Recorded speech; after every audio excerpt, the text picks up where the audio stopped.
用微光照亮夜晚，用温暖温润心灵。亲爱的朋友们，欢迎来到微光夜读。我和老公甄健结婚5年，一直是众人眼中模范的夫妻。直到我无意间在女儿的视频中听到了他和保姆打情骂俏的声音，我才发现深爱的枕边人居然和家里的保姆关系匪浅。他是真饿了呀，什么都吃得下。既然这样，就别怪我不客气了。本频道将为您讲述各种各样的人生故事，也许有些故事会让您热泪盈眶，有些则会让您感叹人生百态。记得点击订阅并开启小铃铛。准备过年了，老公又要出差，我恋恋不舍把老公喊住，贴心帮他系好领带。老公，明年你可以不要这么频繁出差吗？老公满眼深情的，大手摸摸我的头顶，温柔说：好，等我这次出差给你娘俩挣够钱，好好陪你们。听到满意的答案，我欢喜踮起脚尖求亲亲，停的一声，保姆张姐不知道什么时候站在一旁，手中碗筷掉碎一地，脸色有些铁青，看向老公：不好意思，我不是故意的。张姐虽然年纪跟我妈差不多，却穿着时尚，要不是我看过她的身份证，我完全看不出她那张保养白嫩脸蛋。或许是暧昧的氛围被人打断，下一秒，老公一把把我给推开，狼狈逃离现场。你们晚上好好吃饭哈，我要赶飞机，来不及了。我很不满意被人打断，扫了一眼张姐，居然在她脸上看到了一丝得意。不过她很快就自己整理好表情，露出一副惊慌失措模样。我没好气地说：这具餐具是我从国外花大钱买来的，从你工资里面扣。张姐泪眼汪汪说：不是故意的，但这里是2楼，人住的地方，怎么会拿餐具上来？分明就是有些故意的。张姐见我真的心意已决，转身忧伤地拿工具收拾残局。晚上，女儿圆圆忽然冲进我的怀里：妈妈，你不要扣张阿姨的工资了好不好？平时她带我出去买好吃的，都是用她自己的钱。女儿撒娇一番，我黑着脸。张姐站在一旁，手指在胸前搅动：圆圆，没事的，碗筷是阿姨不小心摔碎的，阿姨赔，你别让妈妈为难。这下女儿一听，直接甩开我手，双手抱胸，脸转向一边，堵着嘴巴冷哼：妈妈，你为什么要为难张阿姨呢？老师说了要尊重别人，你要是不尊重张阿姨，我就不喜欢你了。就在这个时候，公司电话打过来，秘书说最近有些项目准备过年了，合作方没有按照时间拨款。我心下一愣，居然在这个时间点又出事了。在我接电话时，圆圆已经和张姐在客厅里面玩到一块去了。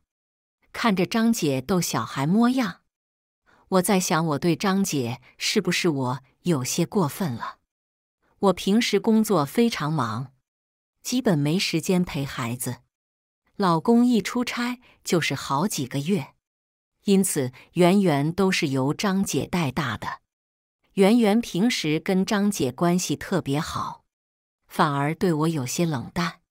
想到这，我有些内疚，从包里面拿出几张钞票给张姐。张姐，估计最近我工作太忙了，性情有些不稳，我为刚才的事情道歉。我还要去公司忙，辛苦你带圆圆了。张姐从手里接过钱，笑着说：“夫人，没事的，刚好最近圆圆放假了，我老家有办灯会，我带圆圆去玩几天吧。”我着急出门，想都没想答应，嘱咐让她照顾好圆圆的安全就行了。之前因为我和老公都忙于工作，张姐就经常带着圆圆出去旅游。一开始我还害怕圆圆给弄丢了，但至今也没出过什么事情，我也就放心把圆圆交给张姐看管。况且老公也常说，张姐为人老实，照顾圆圆也非常认真，你就不要老操心了。圆圆其实并不是我和老公的孩子，我和老公结婚5年，虽然很恩爱，却一直没有属于自己的孩子。老公却没有责怪我，而是安慰道：“老婆，怀孕的事情我们顺其自然吧。”后来他提议从孤儿院抱养了一个婴儿，我果断答应了。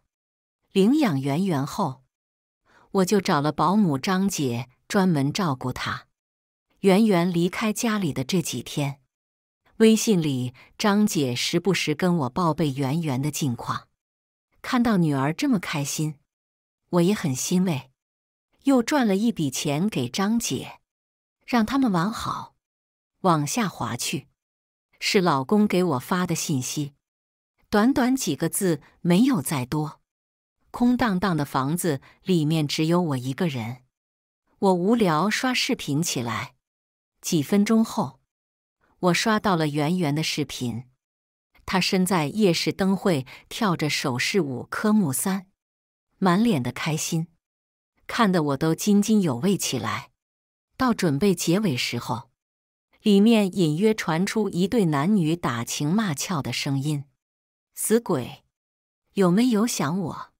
宝贝，你可想死我了？”我心里咯噔一下，这不是我老公的声音吗？还有另一个非常熟悉的女声，正是张姐。她不是外省出差去了吗？心底不自觉打鼓起来。我急忙拨打了老公的电话。喂，老公声音好像有些疲惫，见我不回应，又问了几声：“老公，我想你了，你什么时候回来呀？”电话里面老公轻笑一声，还传出了他同事几句揶揄：“老婆，我跟客户吃饭呢，一下飞机我就开会，现在刚忙完，太累了，我要先睡了。”我打消了顾虑，跟老公磨蹭了几句才挂断电话。估计是我想多了，况且声音相似的人多了去，我不该因此就怀疑老公。1周后，张姐带着圆圆回来了，我出去一看，就见老公也在，3个人笑嘻嘻，氛围非常的愉悦。张阿姨一脸慈祥，蹲下给圆圆换鞋子，老公就站在一旁面带笑容看着。不知怎地，这个画面让我感觉很不是滋味。爸爸，下次你……圆圆开心想要说什么，老公看到我站在楼梯口，立马咳嗽制止住了他想要说的话。老婆，你今天怎么不去公司？或许是见我一脸冷漠的样子，老公立马解释：刚刚在楼下碰到张姐带着圆圆回来，就一起上来了。圆圆直接无视我，拉着张姐的手进自己房间去。老公上前搂住我的细腰，把头埋进我颈窝，呼出热气。老婆，我都回来了，你怎么不高兴呢？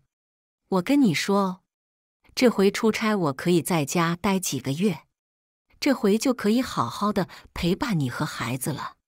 上一句我还有些不高兴，下一句让我脸色缓和不少，但我心情维持不了多久。几天不见，圆圆有点想念他了。老公，我担心他出差辛苦，不打算折腾他，却被圆圆告知他想跟张姐一起睡。不行，妈妈好几天都见不到你了，你还要去跟张姐睡觉，妈妈会很伤心的。圆圆一开始左扭右扭，想要通过撒娇让我同意。老公这个时候从卫生间出来说：“圆圆不要这么不懂事，跟爸爸妈妈睡。”老公一说，圆圆头都垂下去。好吧，看着这个样子，我还是不开心。怎么合着圆圆喜欢张姐，听老公的话，就是跟我越来越不亲了。想起视频里面的熟悉声音，再加上刚刚三人在玄门口快乐景象，让我胸口一股沉闷一直散发不出去。圆圆见不得跟张姐睡，坐在角落赌气不睡觉。这个时候，张姐端着牛奶进来，看见赌气的圆圆，关心问了一句。圆圆立马眼睛通红起来。张姐放下牛奶，抱住圆圆安慰着，并且跟我说：“夫人，估计这几天我带圆圆去看灯会，给她讲了一些小故事，这是想让我给她讲睡前故事呢。”什么睡前故事？我也可以讲啊。但看着双手紧紧攥着张姐的衣服，最后我还是妥协，让圆圆过去跟她睡了。好了，老婆这回没有孩子在身边，我们不是能更加好好的玩一玩吗？老公搂着我亲了一口额头。后面我想想也是。我看了一眼桌上保姆送进来的牛奶。我平时有睡前喝牛奶助眠习惯，现在看到这个牛奶，我就有些烦躁。起身拿起牛奶倒掉了厕所里面。深夜，我迷迷糊糊中听到旁边老公起床的声音。他先是小心翼翼地喊了我几句，确认我是不是睡着了。按照平时的性子，要是大半夜有人摇醒我，我一定会很生气。但我赌气今晚他早早睡下，装睡不应。很快老公就起来了，我跟上去看到他居然进了张姐的房间里面。我微张嘴巴，不敢相信自己看到的，狠狠掐住自己的大腿，疼，不是梦。张姐房间里面甚至还传出了几声说话声音，还有嬉笑音。我顿时怒火中烧，冲进去不顾形象大喊一声：“你们在干什么？”然而眼前的景象并没有我想象中的样子。张姐穿着严实坐在离老公不远处的凳子上，老公正坐在床上哄圆圆睡觉。女儿好似被我闹醒，一张朦胧眼神看着我，怪怪的，就好像不知道我这是闹得哪样。即使老公跟我解释着他就是过来给圆圆哄睡觉，甚至还责怪起我来着。老婆，你能不能要老师疑心那么重呢？我就是过来看看。张姐也跟着解释，但我心里疑惑越来越大。为了打消疑虑，直接趁着他们都不在，偷偷在家里的每个角落安装了摄像头。我在公司忙完手上的文件，拿起手机想查看一下监控是否正常，没想到，却让我看到难以置信的一幕。关注我，每天更新精彩内容。此时本该在上班的老公，却和保姆依偎在沙发上。张姐衣衫不整，缩在老公怀里，手指在男人敞开胸襟中画圈。听到两人的谈话内容后，更是让我浑身发冷。张姐语气娇媚：“老公，你到底要多久才能让我名正言顺地成你女人啊？你知道我看着你跟那个贱女人睡在一起，我的心里有多难受吗？老公安慰她：宝贝，快了，再过不久我会让你成为这个家的女主人，到时候我们可以正大光明的在一起。他的公司也会成为我们的囊中之物。曾经对我许下海誓山盟的男人，却爱上了家里的老保姆，还妄图夺走的公司。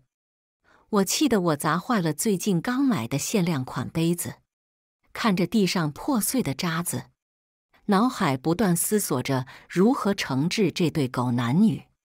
我稳了稳心神，继续拿过手机，戴上耳机，看着里面的狗男女还在说什么。宝贝，你可以在他的眠药里加一些其他的东西，到时候让他慢慢变成一个神经病，再弄死他。神不知鬼不觉。老公话刚说完，张姐得意地说：不用你说，我每天除了在他牛奶里面加安眠药，我还加了避孕药。谁知道你哪天面对自己貌美如花的妻子，一个忍不住，就让她怀孕了。到时候我们女儿怎么办？我才不会让她肚子里面的孩子出来跟我的孩子抢家产。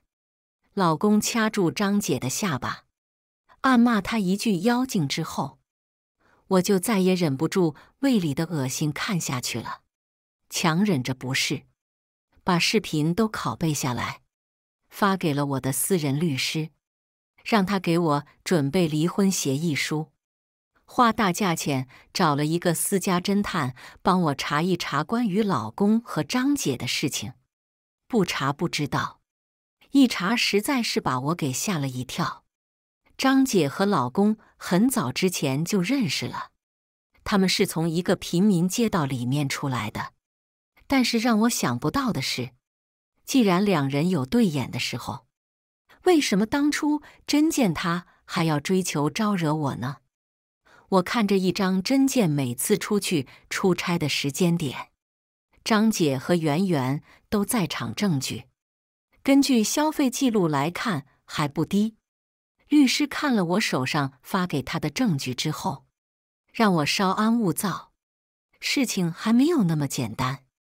我听律师的话，敌不动，我不动，当做什么事情都没有发生的样子回到家。张姐已经准备好了晚餐，甄健和圆圆正坐在沙发上面玩五子棋，见我回来也不打招呼一声，好似我是个外人一样。夫人，饭菜做好了，可以吃了。以前我被蒙在鼓里，没有过多关注他们。此刻我把张姐从上到下扫了一眼，她手中涂着艳红指甲油，甚至还画着精致妆容。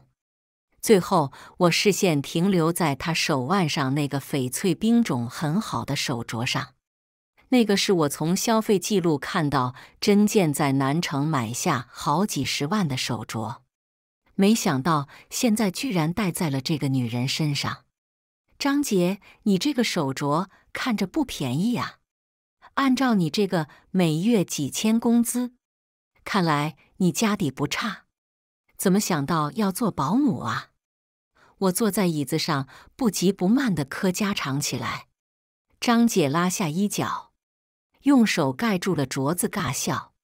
夫人说笑了，我这个是地摊上几十块钱买的手镯，不是你口中说的那种。还没等我说话，就听到张姐嘀咕一句：再说了，即使我有钱买，那也不关夫人的事情。听完这句，我压下怒气，差点憋不住了。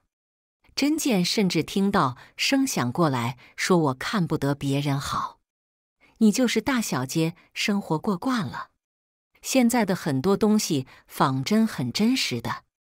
老婆，你不要老是跟着张姐对着干，她年纪大了，不要为难她。你这个大小姐脾气也要收一收了。就是啊，妈妈张阿姨好好的一个人，要是你把她弄走了，我就不喜欢你了。圆圆这个时候开口说话，我看了她一眼，好似现在圆圆跟我已经不亲了。她字行间都是跟张姐关系非常好，真健还是一副深爱我的模样。但我一想到她背地里面干的事情后，让我很是抗拒跟她接触。晚上张姐还是一如既往的给我送牛奶，有时候我会喝下去，等人走之后就跑到厕所开水催吐，不想喝的时候放到一旁，等走了就倒到化盆里。在公司，我让底下的人秘密给我排查真健都在我公司里面安插了多少人，为什么花了我那么多钱，我愣是一点都没有察觉。很快，律师又给我发来一份文件，里面是一份保险单，主事人是我，受益人是真健。只要我死了，真健就能拿到一份不错的保险。我盯着签字栏里面的名字，这个字迹跟我非常相似，我却没有签过这个保险。律师说有可能是真健学我的笔记签上去的，没想到枕边人居然让我死掉。我父母留下来的财产想要独吞还不说，连孩子都让我帮养着呢。他们一家3口人踩在我头顶上吸血。没过几天，真健殷勤地说要带着我去看日出，来2个人的约会。我欣然同意。他两眼放光，开始收拾东西，安排圆圆和张姐一起在家。爸爸，你总是跟妈妈，都要把我跟张阿姨给冷落掉了。童言无忌。圆圆一心只想要他们3个人一起玩。真健见我站在一旁，给张姐使眼色，把孩子带离开。很快，我们2人就开始了度蜜月看日出的时光。真健把我安排在山顶上的一家酒店里面，自己说要出去修理一下汽车。半个小时后，我收到的是私家侦探给我发来真健在车子动手脚的视频，喊了拖车把车子拉回酒店车库的。连着的还有张姐的孕检单和2份亲子鉴定报告，上面显示圆圆和真健和张姐有亲子关系。我的一颗心凉到了谷底。原来我竟然一直在给渣男养私生女。当初我去孤儿院时，一开始我并不想领养圆圆，而是另一个女孩子。但当时是真健觉得看圆圆的眼睛有灵气，我就尊重真健的建议，放弃了我看上的孩子。毕竟一开始提出领养孩子的就是他。我有钱有身材又有颜值，到底比这个老女人差在哪里了？既然你那么想要我死，那么就别怪我不客气了。没一会我就看到真健满面红光的进来。老婆，我跟你讲，今晚会有非常好看的烟花盛会，我们一定要去看，好不好？他一脸兴奋，而我则是神色慌张，手里拿着手机，焦急地说道：老公，不好了，刚刚家里打来电话，说张姐从楼梯上面摔倒下来了，说什么还流血了，我们赶紧回去看看吧。原本一脸笑容的真健一听保姆流血了，脸色开始僵硬起来，按住我：老婆，你别担心，想来他肯定已经打救护车了。我担心圆圆一个人看见害怕，要不我现在回去看看。焦急万分的真健脑子已经无法思考了。老公，张姐不会出什么事吧？要不你赶紧回去看看。你的车没油了，开我的回去吧。我退了房间后面，自己打车回去。他好像一听也是，完全忘记了刚刚自己把车子拿去动手脚的事情。我能看到他不停地拿起手机拨打，却无法拨通。甄健刚离开不到1个小时，我就接到他出车祸的电话。我不紧不慢来到医院，甄健还在急救室抢救。让我没想到的是，车子的架构太过于结实，甄健只是被压断了双腿，整个人陷入了昏迷。路过的好心人发现后，及时联系了警方。医生很是惋惜地跟我说，他这双腿估计要不得了，要截肢才能保住命。我想都没想，当然要截肢呀，没有什么是比命还要重要的。作为受害人的妻子，我仍被警察带进了派出所询问。警方查车祸原因时，调出了酒店车库的监控，却看到了甄健动手脚的画面。他想把责任推在我身上，但警察不是那么好忽悠的。我拿出保险单，还有出轨证据，说道：“或许是他想要我死，但是中途不知道发生了什么，就把车子开出去了呢。”这回变成了警察沉默，毕竟这个车子我是全程都没有参与的。手机里面跟私家侦探的聊天记录我都是用私密手机发送，在我平时用的手机上面查不到任何消息。在甄健手术这段时间，我花钱找护工看着他，现在我反而不想让他死那么快了，留着他狗命多活在这个世界上，接受险恶的社会吧。我回到家，张梅知道要被我辞退后，气愤道：“夫人，我敬你是雇主的妻子，对你们尊敬有加，但是你不能无缘无故把我给辞退吧？没有缘故辞退员工，你还要赔我钱呢。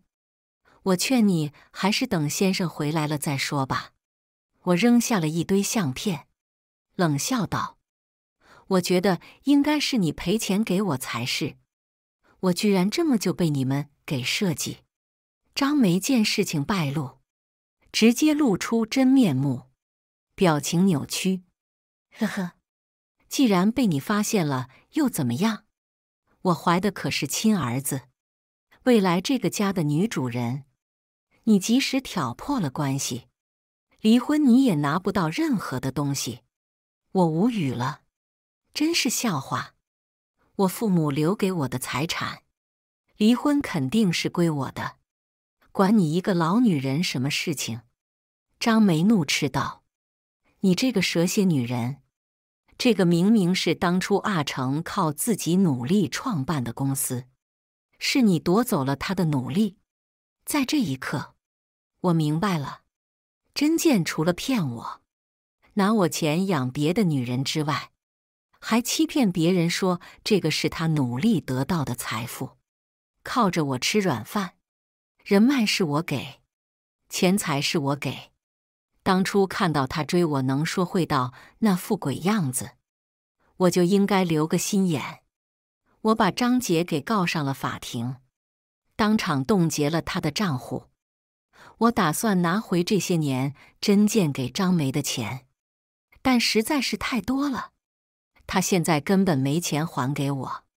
我把张梅赶出了家门，并且让他背负巨额债务，限制高消费。处理完碍眼的老小三之后，医院那边传来了甄健醒来的消息。我拿着离婚协议书去到医院，看着病床上少了半截身体的男人，他一脸不相信自己没有了双腿，整个人都保持着暴怒的情绪。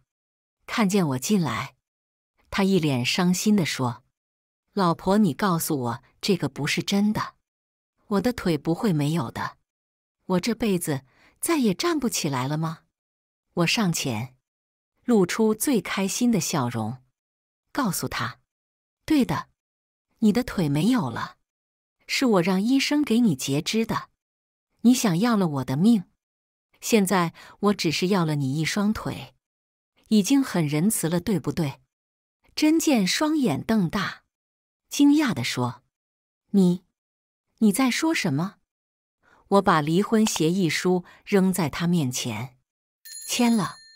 甄健拒绝签合同，我也不着急跟他废话那么多，直接让医生给他停了所有的药物，只交了医院床位费。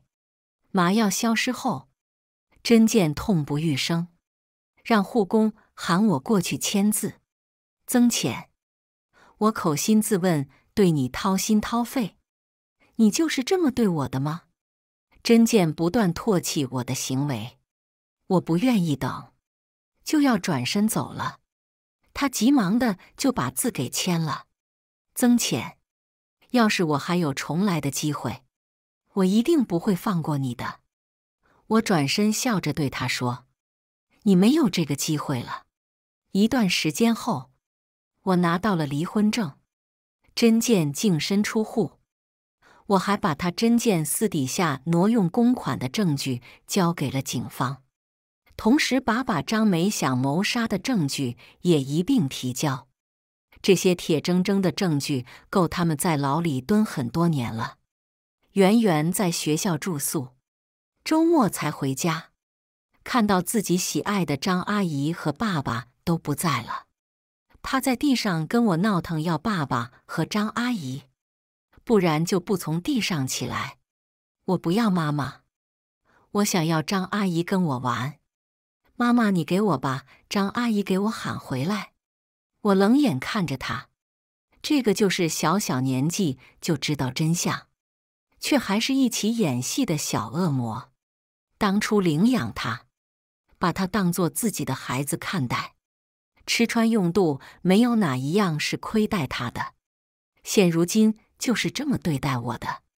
见我不回应，圆圆直接起身，用他的拳头往我脸上招呼，我一巴掌直接把他扇地上。圆圆捂住脸蛋，撕心裂肺地喊道：“你敢打我？我要告诉张阿姨和爸爸，你这个坏女人居然敢打我！呜，我不喜欢你了。”说着就是要拿起书包上演离家出走的画面。既然打算从这个门走出去，那么以后就别回来了。他不相信我会这么狠心，毕竟以前我都是先低头的那个。但是现在我知道他是一个坏孩子之后，决定解除领养关系。圆圆出去1天1夜后，意识到我真的不管他了，还来我的门口大喊大叫：“坏妈妈，你给我开门！你遗弃儿童，信不信我喊警察来，让你臭名远昭？”我任由他喊破喉咙也不开门。圆圆到最后真的喊来了警察。我有些无辜地说：“警察同志，他说要找妈妈。”我觉得他应该去找张梅女士才对。我不是她妈妈。她不是你女儿吗？我说是啊，不过她是我已经跟她解除收养关系了，我肯定是不会继续养着她了。圆圆这个时候才发现，我知道了真相，知道自己的亲妈妈和爸爸被抓进牢里之后，整个人都开始害怕起来，没有了刚刚的气焰。面对警察说这个孩子的去留，我跟警察说了来龙去脉。警察提出那就把孩子送回孤儿院时候，圆圆却不干了。她开始害怕，知道自己要是被送回孤儿院，就真的成没人管的孤儿了。她跪下拉住我的裤脚：“妈妈，我错了，我以后会好好的听话的。你不要把我送回去好不好？”我回退，跟他拉出距离。我可不养情敌的孩子。你当初不是很喜欢跟你的亲妈妈在一起吗？你放心，他们不过是进去蹲了几年而已，你很快就可以跟他们团圆了。事情都处理完之后，我专心经营公司业务。一转眼几年过去了，张梅和甄健被放了出来。一开始，他们还把圆圆给接回来一起住了，但久而久之，张梅和圆圆受不了自理不了的甄健，成天对他态度越来越不好，甚至骂他没用，气得甄健说：“当初我让你们吃好喝好，现在就是这样子报答我的吗？”张梅不给面子的说他一个吃软饭男，还好意思说。张梅受不了这个苦日子，跑去给别的男人当小三，但她的名声已经被我给宣传出去了，是个人见到她都知道什么货色，但难免有不少男人想要尝一尝的。这一尝试，给张梅染上了脏病，真见没人照顾，再一次出门摔下了楼梯，磕破脑袋死在了楼梯口。圆圆学没读完，受不了苦日子的生活，就辍学去了国外，听他们说赚大钱，被人骗到底下交易场给做起了女郎，还是反诈警察去打击电信诈骗给救回来的。那时候圆圆还回来找过我，我嫌弃道：“看看自己这一副人不人鬼不鬼的样子，你有什么资格要我免费养你？你是我的谁呀？”他开始埋怨是张梅生下了他，让他过这种死日子，从自己身上唯一的10块钱买了一把刀，对着去医院领阻断药的张梅当街砍了10几刀。张梅活生生被砍死，圆圆扔下刀，从大桥上跳下河去。后来，我的项目发展到国外，我就在那边买了一套房子，自己养一只猫条狗，过着惬意的生活。故事完。接下来是我们本期第2个故事。无意间，我发现月嫂在论坛上更新一个帖子，记录下我怎么把干活那家的男主人拐到手的。我悄悄记下网站和帖子名，点进去一看，下面一堆奇葩保姆和月嫂发言赞同，并且纷纷炫耀自己的手段。而我家月嫂恰好又更新了，男主人刚刚送我个包，听说是个很贵的牌子，你们有人会看不？我拿着照片去网上搜索，竟是25万的爱马仕。问老公月薪8000，攒多少年才能买这么一个包？我刚刚生娃，老公贴心给请了个月嫂，叫做小茹。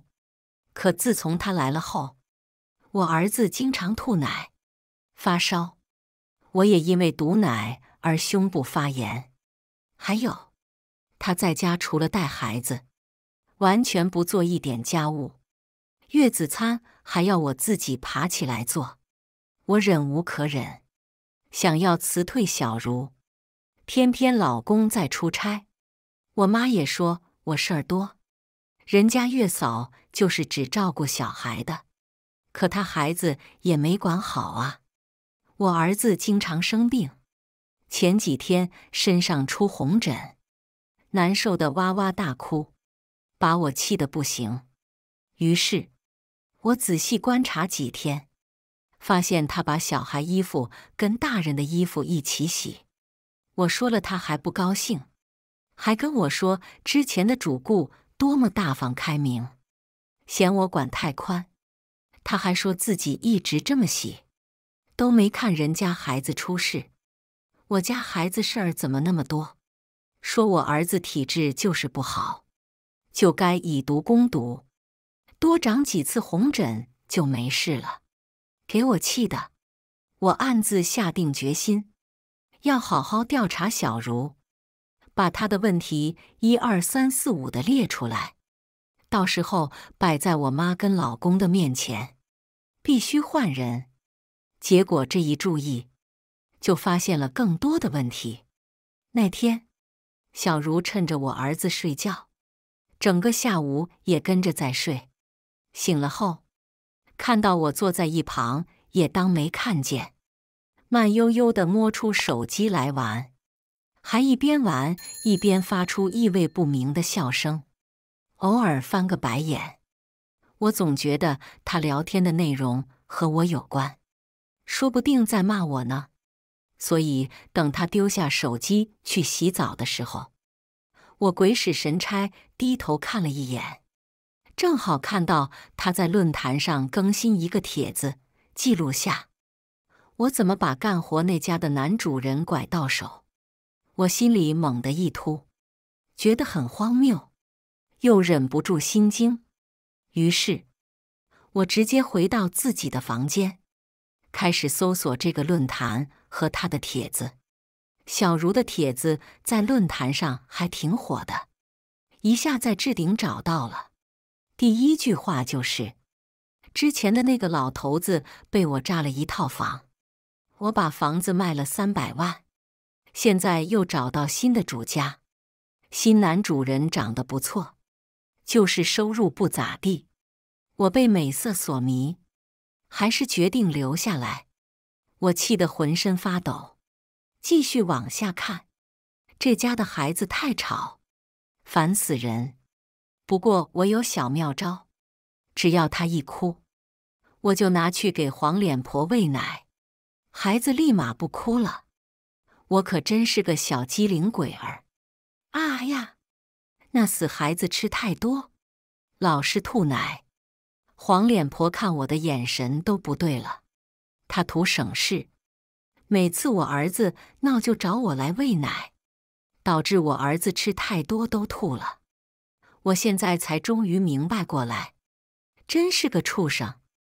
我忍着怒意继续往下看，黄脸婆堵奶了，活该，我就故意不给她通奶。嘿嘿嘿，反正她又不懂。这些家庭主妇真是啥都不懂，傻子。他应该庆幸他现在不在我面前，不然我非扯掉他头发，把这些内容都截图。我又迫不及待继续往下看。黄脸婆今天暗示我给她做月子餐，我能做吗？我说以前主顾都不要求做，让他好好反省反省，别一副抠搜的小家子气嘴脸。哎呀，男主人出差了，好想他呀。结果后面一水的评论说，以为自己是皇后呢，还月子餐，月嫂只管孩子，想吃月子餐，行，加钱，给那么点破钱，还要求这要求呢，难怪一辈子穷鬼。也有人追问，哟，想英俊男主人呢？拿下没有啊？小茹立刻在后面回复了一个红脸的表情。讨厌，有天我故意撞他身上了，他身上好硬哦，还不老实地摸了下人家的腰。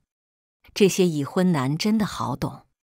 底下一群起哄的，看得我脑子嗡嗡直响，血压飙升，心里闪过一丝惊惧。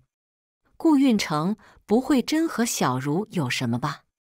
我已经没心思看他炫耀，只找着和顾运成有关的描写，仔细掰碎了看。这一看，我心里凉了半截。这女人跟我老公出去过好几次，吃饭聊天都有。她还舔过顾运成吃的冰淇淋。顾运成说不会辞退她，还说让她在家里做一辈子。顾运成在她跌倒的时候，一把抱住她，而且抱了很久都不松手。我用力丢开手机，看不下去了。这时候，手机提示音响，我知道是这月嫂更新了。我深吸一口气，重新拿起手机，看到小茹晒出了一张包包的图片，男主人出差寄给我的。这包是名牌吗？懂得说说。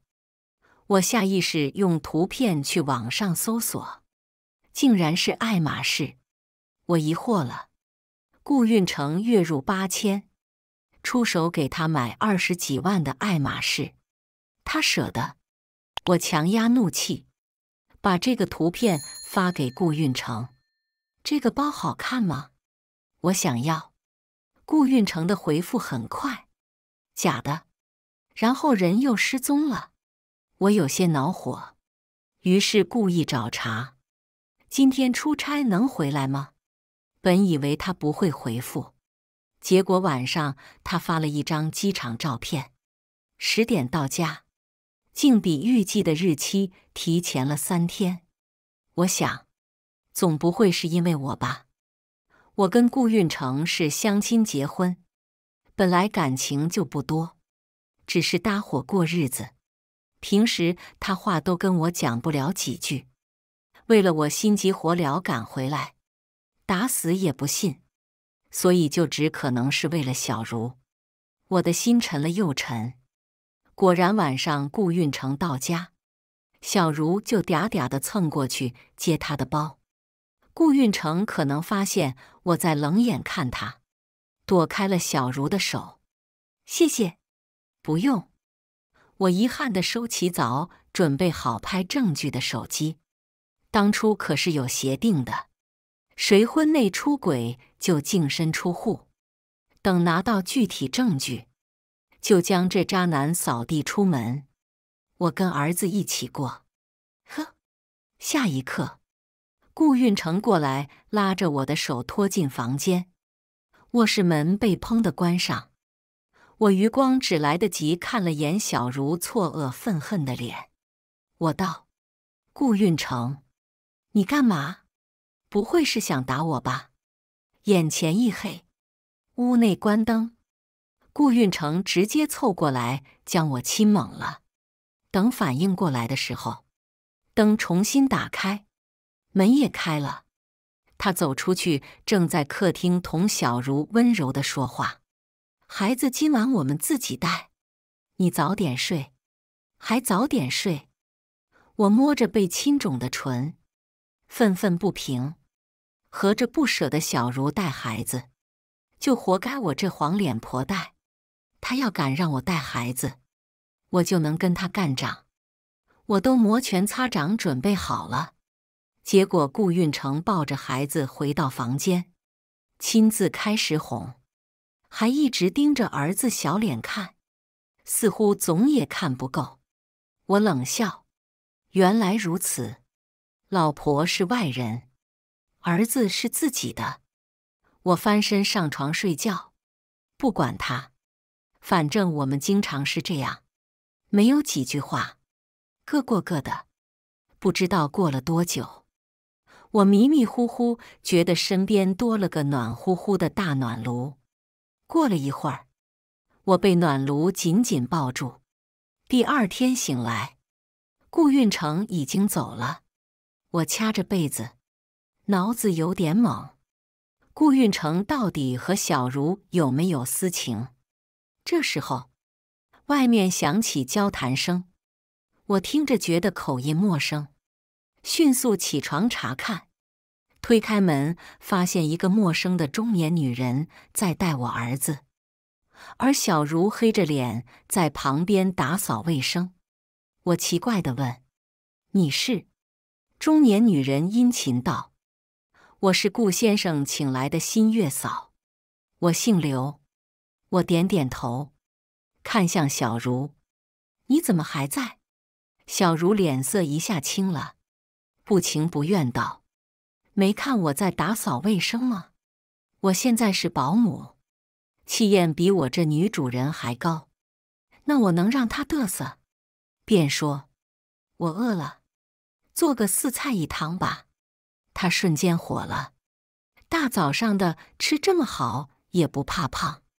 我笑眯眯：不怕呀，你做吧，要2荤2素哈。他摔盆打碗的做了一桌子菜，我其实有点忐忑，还怕他公报私仇，故意做的难吃，但竟然还挺好吃。看来这女人专业素质还是过硬的，以前就是仗着顾运成的宠爱，故意偷懒罢了。可为什么顾运成忽然帮我教训他呢？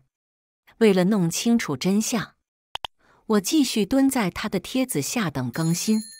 无聊的时候，我妈正好打电话来，我顺便将这个事情和她说了。没想我妈急坏了：“哎呀，你们这是有钱烧的呀！你没工作，运成1个月8000，现在请一个月嫂加一个保姆，这日子是不想过了。其实这事我也想过，但是吧，顾运成这人做事一向靠谱，我觉得他肯定是有把握的。而且我一般不过问他用钱的事情。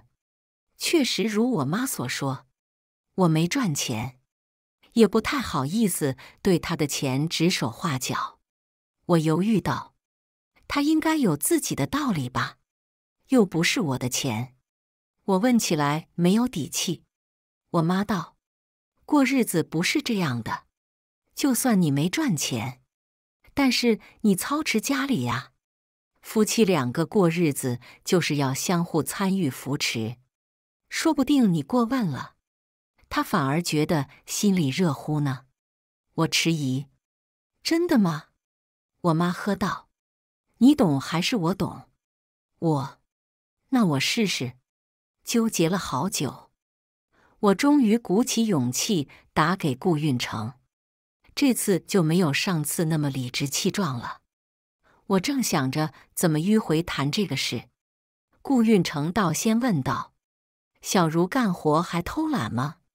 我一愣：倒是没有。让她做饭了吗？做了。能吃？我摸了摸鼻子，味道还可以。顾运成道：那我先挂电话，要开会了。哦，好。我乖巧答应着，毕恭毕敬挂了电话。忽然一愣：哎，不对呀。但重新打回去又显得我好没气度。我只能转而从小茹这里下手，在论坛注册了账号。我假装兴奋，天真地问道：今天大大怎么不更新了？想知道今天男主人回来没有？有没有给大大甜蜜蜜的吻？小茹果然不甘寂寞，秒回：黄脸婆疑心了，臭男人不让我再做月嫂，但又舍不得我走，花言巧语叫我改当保姆，好烦啊！底下一群人喊着不爽，让小茹不如生米煮成熟饭，再来和我这个黄脸婆摊牌。我心里一突，咬牙切齿地想：我一定要抓到你们，因为刘姐帮我带儿子，我正好有更多时间和精力放在那对狗男女上。这天，我看到小茹打扮得花枝招展地出门，立刻跟上去，并且我还确认了下顾运成在干嘛。老公，你在工作吗？那边这次回答很快，不知道是不是心虚。怎么？我卡住了，胡乱回了一句：没什么，我想你了。发送完我也没心思看，眼见小茹上了计程车，我立刻招了后面一辆，跟上。她来了商业街，进入最大的 YES 购物中心，然后直奔香奶奶柜台。进入柜台后，她立刻眼睛发亮，视线死死粘在那些昂贵的包包上，抱着一个就不撒手，然后开始给谁打视频电话。老公，这个好看不好看？人家好喜欢，买给我好不好？她撒娇道。我心里一突，不会是打给顾运成吧？想到他没日没夜的工作，赚的钱全部养了小妖精，我就气不打一处来。我立刻盯住小茹手里的包，那是包吗？那是我的钱。我一咬牙，决定干扰他们买包，也毫不犹豫地拨打顾运成的视频。结果顾运成却给挂掉了。然后就听小茹娇滴滴地道：“哦，你让他来给我付钱啊？不行，不行，我要让你亲自来，人家想你。”老公，我正好听到这番话，感觉隔夜的饭都要吐出来。旁边的柜员也一个劲的翻白眼，大概同我的感受一样。我无语。顾运成，你就喜欢这种垃圾玩意儿，还挂我电话。正想着，就看一个人冷冷走过来，果然是傅运成。我亲眼看着他付钱，然后将香奈儿的包包拿给小茹。小茹笑得像一朵盛开的花。我本想出去揍这两个人一顿，但想到证据不足，又忍了下来，忍着怒气偷偷跟上。不过路上，小茹想挽顾运成的胳膊，却被他甩开了。我，狗男人，包都给人买了，装啥装？等他们走后不久，我假装匆忙倒回来找柜员。我们太太刚刚买了个香奈儿的包包，她忘记看黑卡余额了，能给打印一下吗？柜员以为我是小茹的保姆，所以就打印给我了。我拿着那张票据小心收好，拿到狗男人给小茹花钱的证据了。以后离婚的时候，要让他把钱全吐出来。这婚得离，越快越好。不过，我离婚可不能给小茹腾地方。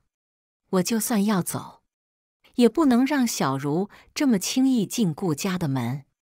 于是我提了几只螃蟹去找婆婆。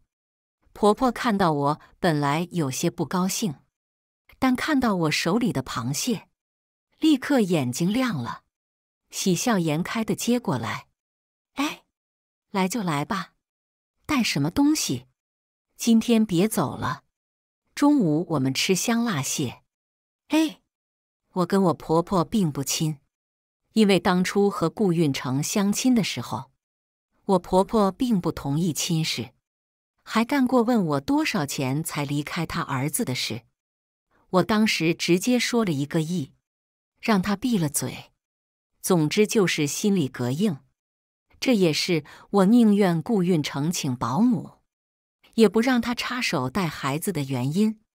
没想到几个螃蟹就让他这么殷勤，我心里怪怪的。这婆媳关系好像没那么难处，不过我一会儿还要给他上眼药呢，自然就和和气气的和他一起做了个香辣蟹，又做了2个小炒，蒸了盆香喷喷的米饭，2个人吃的那叫一个香。我婆婆还挺健谈，和我说了些顾运成小时候的事情。顾运成小时候差点掉粪坑淹死，是被郭楚生给救起来的。我婆婆一直说家里欠了郭家的救命之恩，顾运成一定得还这个人情。这个郭楚生我也认识，正是我闺蜜晴子的老公，而且他还是我老公现在的顶头上司。你说这是巧不巧？我们聊了好一会儿，拉近了不少距离。看时候差不多了，我就点开视频给婆婆看，正是小茹在香奶奶店里贪婪虚荣的模样。我婆婆看着直皱眉，但是一声没吭。我看她不作声，也没再继续说，反正以后证据还多着呢。婆婆一看就很在乎钱，我不信她肯要这么一个虚荣爱钱的媳妇。从婆婆家离开，她硬要送我自己做的腌咸菜，推辞不了，我只能拿了回去。回头跟我妈吐槽，结果我妈夸我：“你婆婆是你老公的妈妈，你心疼她吗？她当然就会感动，也会对你更好。以前不愉快的事情不要再想了。你老公不是一直都向着你吗？只要他向着你，你偶尔让让他妈，也是应该的。我心不在焉地答应着，心想如果顾运成没有出轨，确实挺好的，婆婆也没那么难相处。可惜，我顺手翻开小茹的帖子，果然这女人又更新了，赫然是那个香奈儿包包，她亲自带我去店里买的。这下没人酸这个包是假的了吧？我气得发抖，想到顾运成刚刚陪她买包的画面，真是气不过，直接给顾运成发消息道：“我要逛街，给我转2万。”顾运成，然后直接给转了2万过来。我一愣，这么好说话？我再发，我说错了，是转20万。顾运成回我，梦里啥都有。靠！不过不用白不用。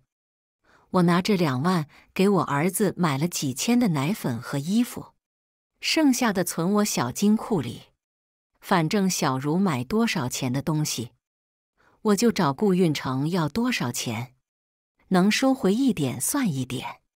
结果当天晚上，小茹在帖子下忽然哭诉，狗男人忽然过来要回我的包，说是家里的黄脸婆查账，发现不对劲，找他打架，让我把包退了还钱。底下一堆跟着骂的，还有人劝说小茹，要不算了吧，另外找个有钱的。这男人月薪8000，还好意思养小三，穷逼贱。但是小茹还是舍不得人长得好看，还说她跟人宫斗从来没输过，这次也不想输给正妻。哼，我人可以走，但怎么的也要搅和的他妻离子散，跟我斗，黄脸婆他也配？本想立刻离婚的我，你在想屁吃？不过，我什么时候查他账了？什么时候让顾运成找人还钱了？我挑眉，顾运成啊，顾运成，看不出来你小子钓鱼连鱼饵都舍不得，你也太不干人事了。我美滋滋的吃瓜，闺蜜晴子却忽然打电话来，老郭又出轨了，走，跟我捉奸。我们来到一个5星级饭店，晴子道，老郭最近老是往外花钱，他上次买个假包花了4000，然后说生气给扔了，我就不说了。最近又刷卡买了个香奈儿，几万呢，说是女同事找他借钱买的，给我气的，立刻让他追回来。可我总觉得不对劲，我顿了顿，总觉得他这套说辞有点熟悉，我好像在哪里见过呀。这时候，晴子用力吸着鼻子道：“闻到了，他来过这儿。”我盯着晴子，你属狗的。晴子白了我一眼。我故意给他衣服上抹种很特殊的香水，就为了找到他。我跟着用力吸了吸鼻子，好像闻到了，又好像没闻到。这时候，晴子一拉我，跟我来。老郭在这里有一间专门的房间，他现在肯定跟小贱人在幽会。我义愤填膺，等会抓到了报警。晴子翻个白眼，报警干啥？没了这一个，还有下一个。等我抓到了，就让他给我买2套房认错。我无语，你可真是个小机灵鬼儿。我们一起冲到房间，晴子不知道从哪里拽出一张卡，刷开房门就尖叫：“老郭，你特么对得起我吗？”然后僵住了，我也僵住了。老公，你在这干嘛？顾运成只围了一个条浴巾，淡淡看着我们，能干什么？洗澡。说完，回身走进了浴室。晴子啧，拽着我道：“真看不出来，你老公竟然有8块腹肌，幸福啊，姐妹！不像我家老郭，跟怀孕了似的。我呵呵干笑，并不觉得快乐，可能快乐是别人的呢。我眼睛犹如放大镜，开始观察这个房间。不会有猫腻的是顾运成吧？最后终于让我发现了滑点。这个柜门，我轻轻拉开一条缝，看到晴子老公郭楚生浑身光溜溜地缩在柜子里，旁边还有个白乎乎的女孩窝在他怀里。他看到我，惊恐地对着我比了一个虚的手势，看我不所动，又恶狠狠地指了指顾运成待着的浴室。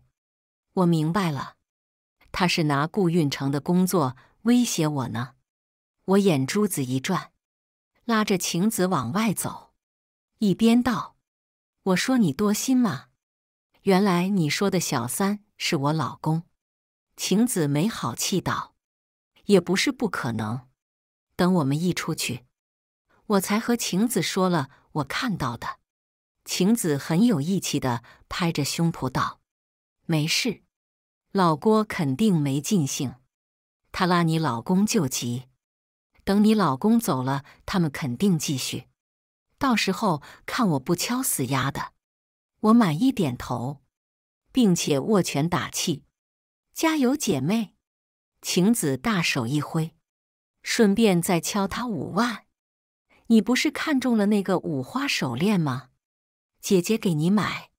我忙拒绝：“不好吧？”晴子翻白眼：“有什么不好的？渣男的钱，不花就便宜小妖精了。那我就不客气了。”回去的车上，我想着顾运成真可怜，一个社畜还要帮老板挡这种事，啧，他是不是在还当初郭楚生的救命之恩啊？哎，一道灵光闪过，心底浮出了一个模糊的念头，转瞬即逝。我回到家陪儿子玩了会儿，忽然又发现一个滑点。刘姐，小茹呢？刘姐撇撇嘴，一大早就出去了。我问：“那房间谁打扫的？”刘姐叹气：“我呀，哎，我就是看不得房间乱，就顺手收拾了下。一会儿小茹回来，得让她再打扫一遍。其实我觉得挺干净了，但还是点头，得让她打扫。”结果小茹没回来，顾运成回来了。我看他鼻子不是鼻子，眼睛不是眼睛的，想到自己还在月子里，他不能对我做什么，才稍微放松下来。没想到丫回到房间后，看没人，又唰地将衣服脱了。我声音都劈叉了：“你干嘛？”他面无表情看着我：“洗澡。”你不是在郭楚生那里洗过了？他意味深长看我一眼：“我还想洗。”说完，砰地关上浴室门。我抱着儿子骂了一句：“神经病！”结果一低头，看到我儿子呆呆地瞪着我，那双眼睛和顾运成十分像。我突然莫名心虚，第一次想到，如果我们离婚，儿子以后问我，他为什么没有爸爸，我要怎么回？可臭男人脏了，就是不能要了呀。忽然心情有点抑郁。顾运成从浴室出来，就看到我抱着儿子掉眼泪，他一向安之若素的脸上终于出现了一丝心疼。怎么了？他伸手想抱我，我恶狠狠地挣脱，继续抱着儿子哭。他有些无措地看着我，陪着我坐了很久。后来我累了，将儿子塞他手里，倒头就睡。本以为会躺着再哭一会儿，没想到秒睡着，迷迷糊糊地听到他困惑地问：“你到底想要什么？”和我结婚，就这么不开心吗？我要怎么做？第二天起床，臭男人又走了，还给我留纸条说出差。我气鼓鼓起身，晴子却兴高采烈地和我约下午茶。老郭给我跪了一夜，2套房子到手，还有你的5花手链。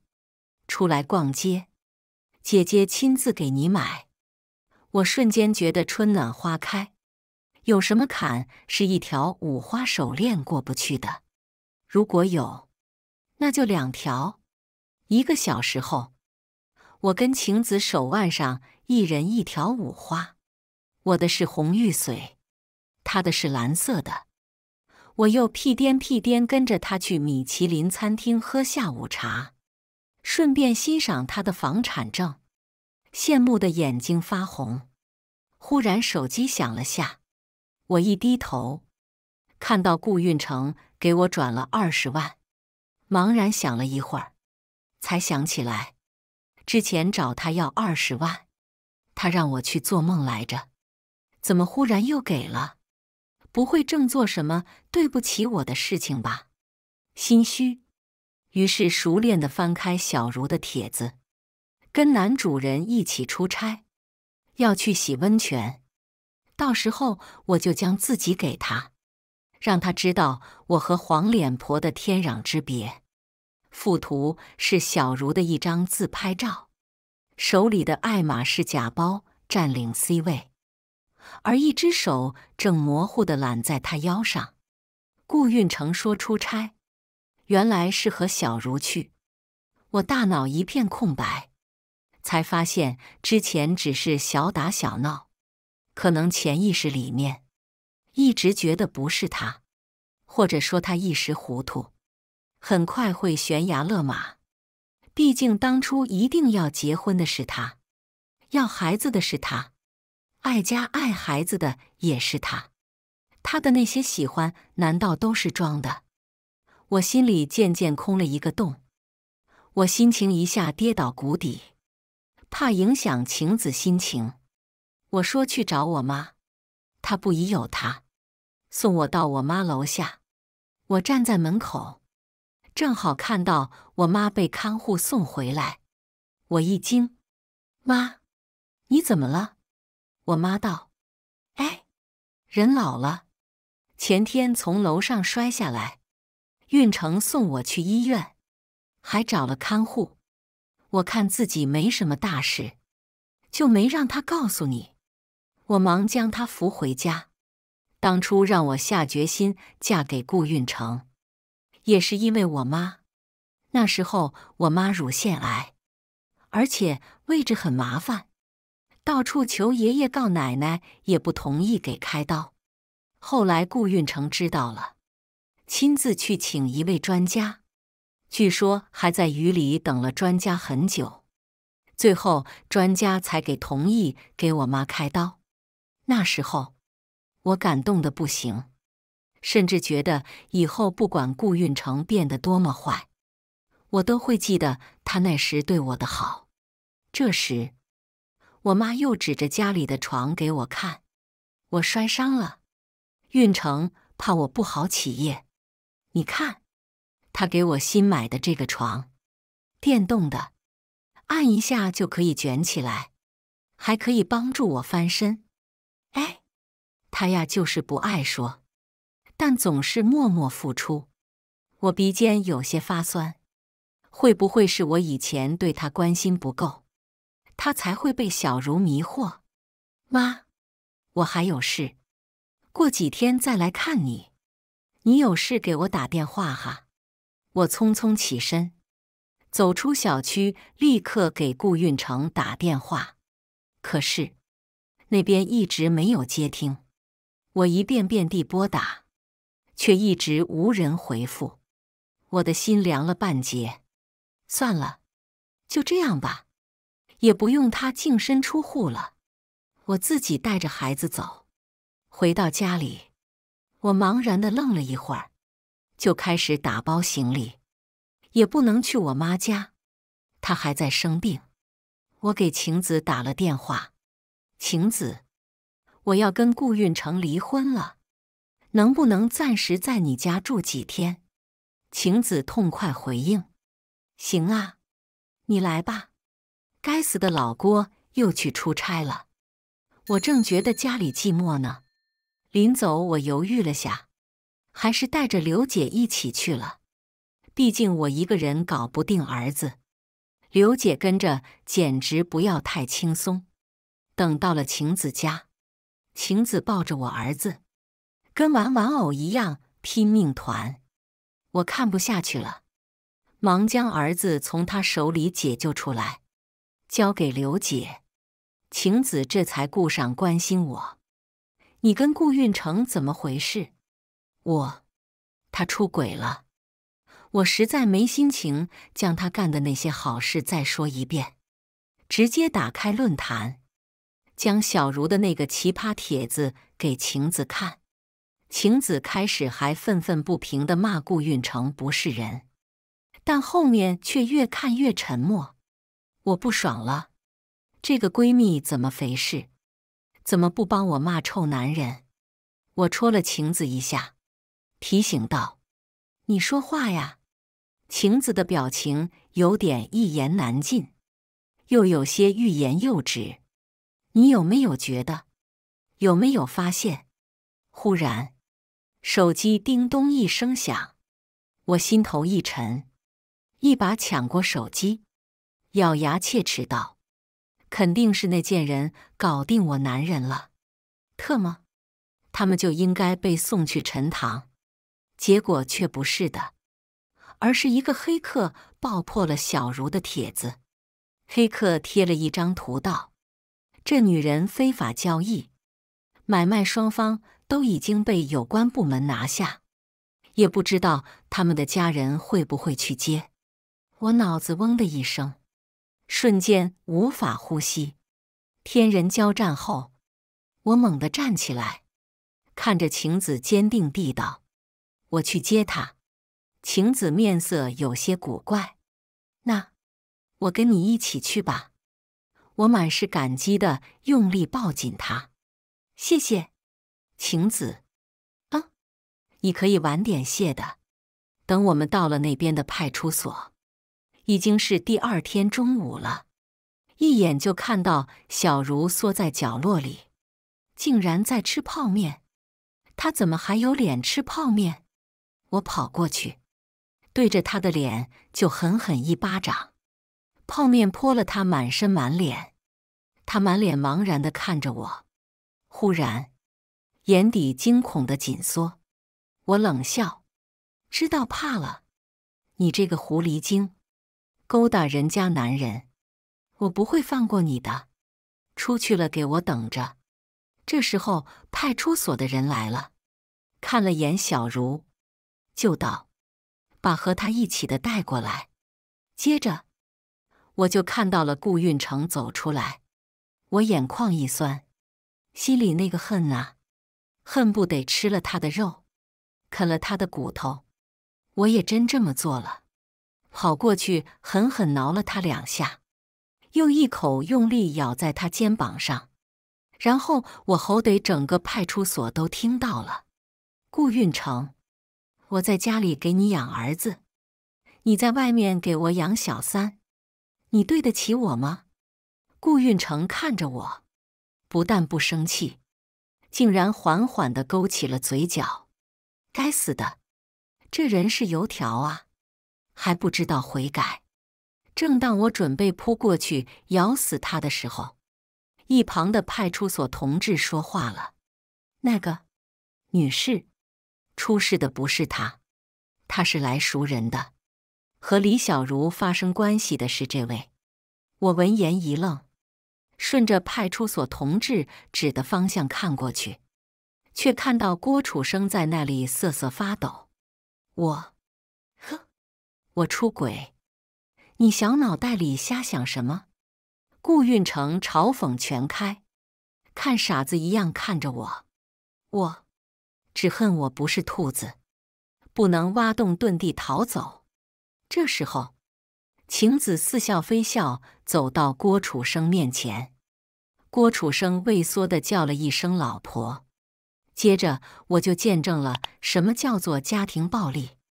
郭楚生被打得浑身血乎乎，不断惨叫，却一点不敢还手。小茹也被晴子给打了，两个人真是惨不忍睹。我正看得津津有味，忽然身旁的人嘶了一声，我忙回头，看到顾运成捂着被我咬出血的肩头，悠悠地看着我。我马上道歉：“对不起，老公，我错了，都怪小茹，她在论坛上瞎写，她意淫你。”顾运成看着我：“那我有什么错？”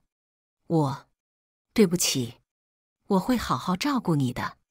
顾运成看着我：“希望吧。”于是我做低服小了半年，顾运成才说原谅我了。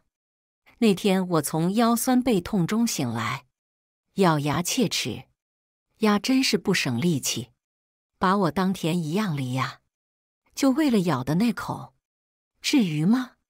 然后我给晴子打电话，悠悠地道：“我总觉得自己被设计了。”晴子有些不确定：“不能吧？”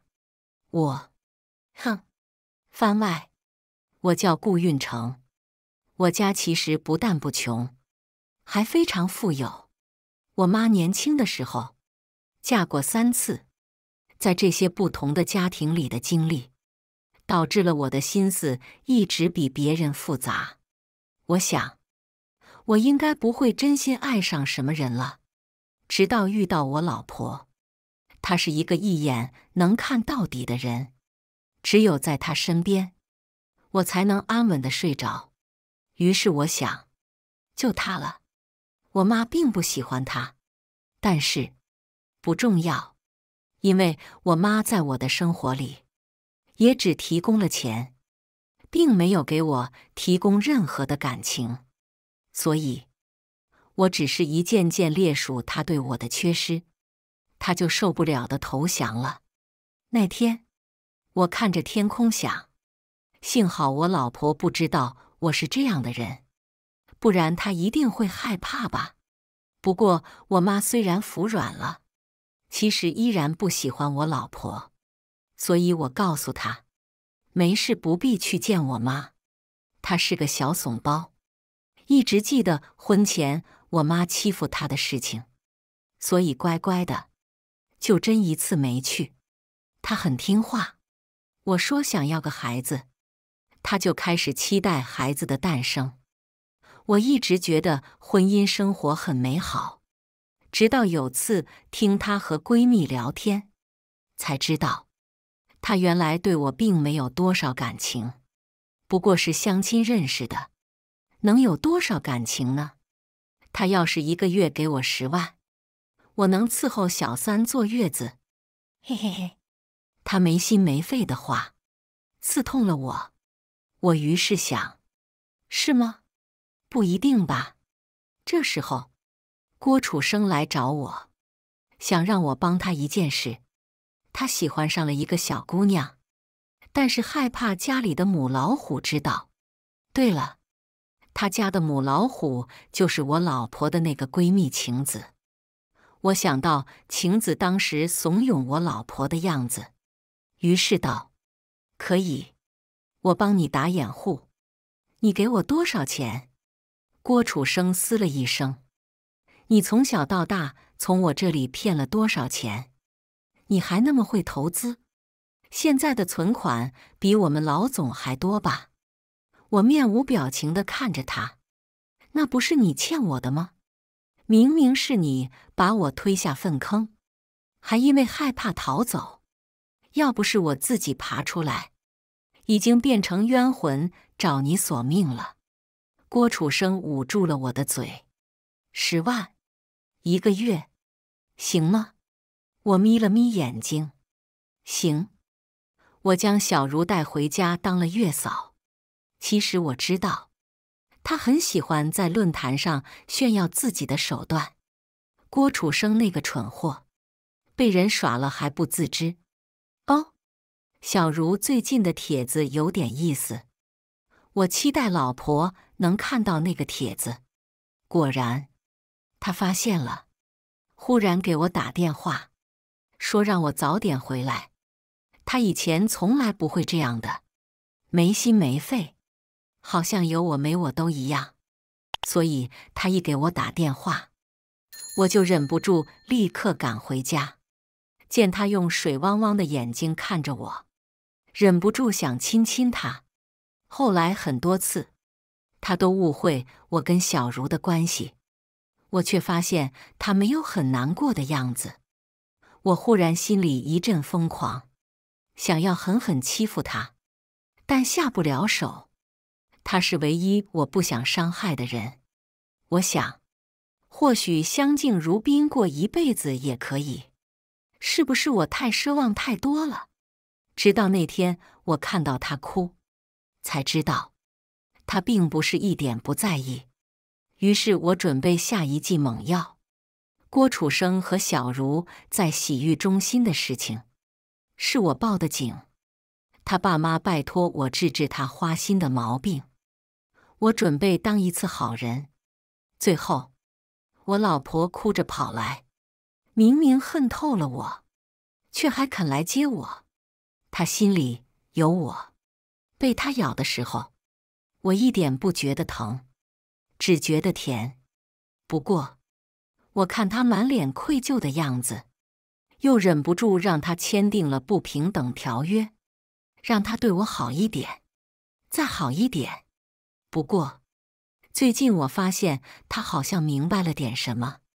我在想，要不送套北京一环的大平层给她消气？她会喜欢吧。感谢大家的观看。本期影片大家觉得是第一个故事精彩，还是第二个故事精彩呢？欢迎大家在下方评论区讨论。如果你喜欢这类故事，记得点击订阅微光夜读，并分享给更多的人，这会对我帮助很大。再次感谢大家的观看。